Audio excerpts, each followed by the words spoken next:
Hello, my name is Rudy Seipzer. I'm a member of CURE, an NGO concerned with the rehabilitation and social integration of persons incarcerated. Education pays.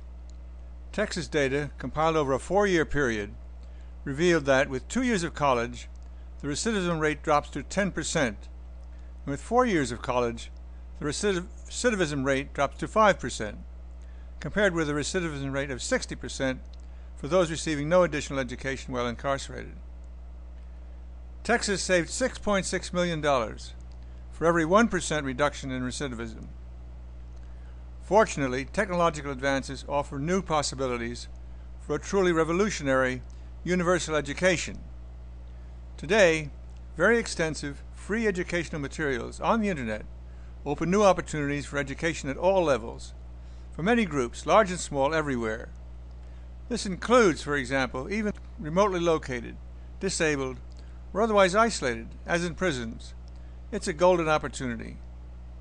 Let's experience some of these college classes. First, let's go to Yale. We can sit in on a course on political science.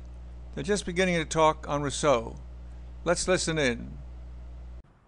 And Rousseau describes this new kind of freedom that we achieve under the general will.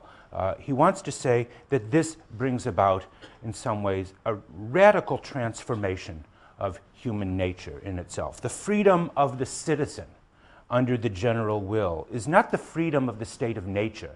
It's not the freedom to do anything we like, anything that our will and power allows us to do. But it is a new kind of freedom that he calls moral freedom, a freedom to do what the law commands.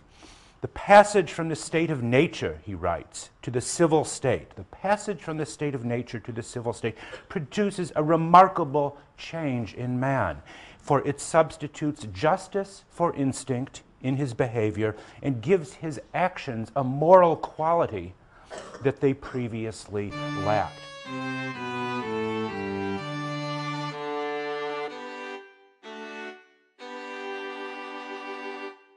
Next, let's go to CCNY.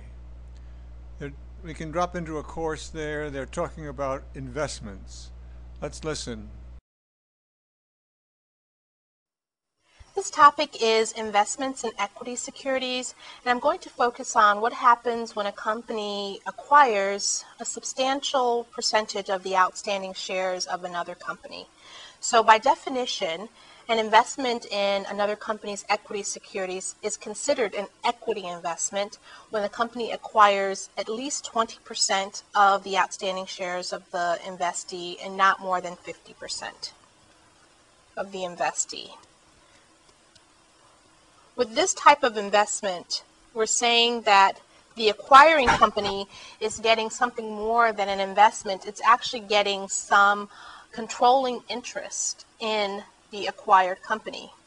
So we know that each share of equity securities includes a voting right.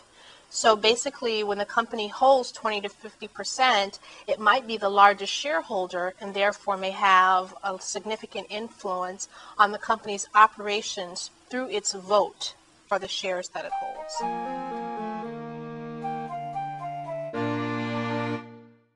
Let's next skip up to MIT.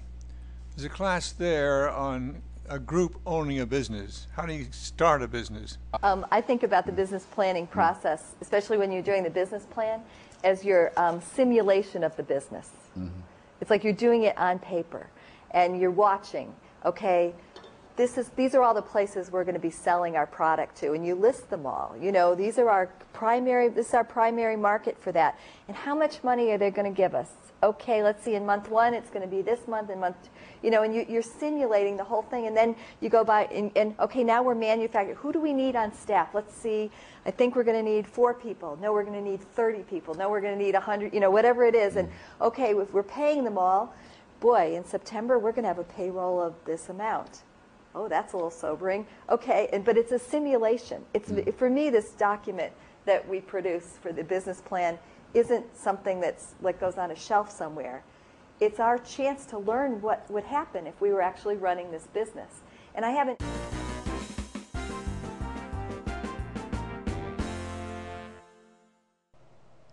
Now we'll jump back to the West Coast and hear a talk at Stanford on the subject of Malcolm X.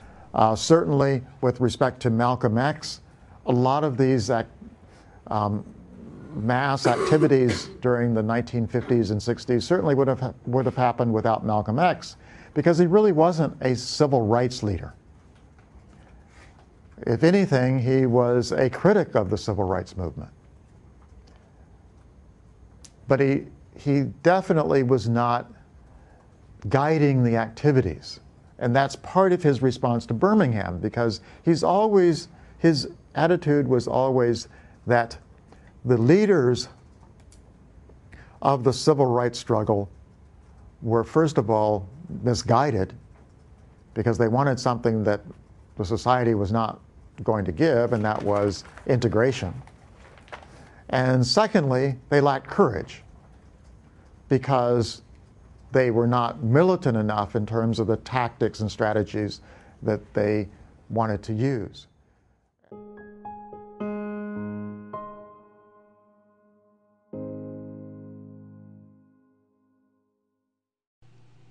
Such courseware, from K through 12 through colleges and universities, can be used in at least 3 different ways. First, as supplements to existing school or college programs. Secondly, it can be used as extending the reach of staff members to remote locations, primarily using downloads of this courseware, but occasionally using help consultation from faculty members. Third, they can be used by completely independent groups in remote locations, using the downloaded files, and perhaps with the aid of a local facilitator to work with questions and discussion leading. Hundreds, literally hundreds of valuable courses can thus be presented offline using portable DVD media. It can be presented on a standalone laptop or on a projection display driven by a laptop. DVDs can also be shown on a TV. It's a golden opportunity to move towards more universal education, both in and outside prisons, in our country and in many places around the world.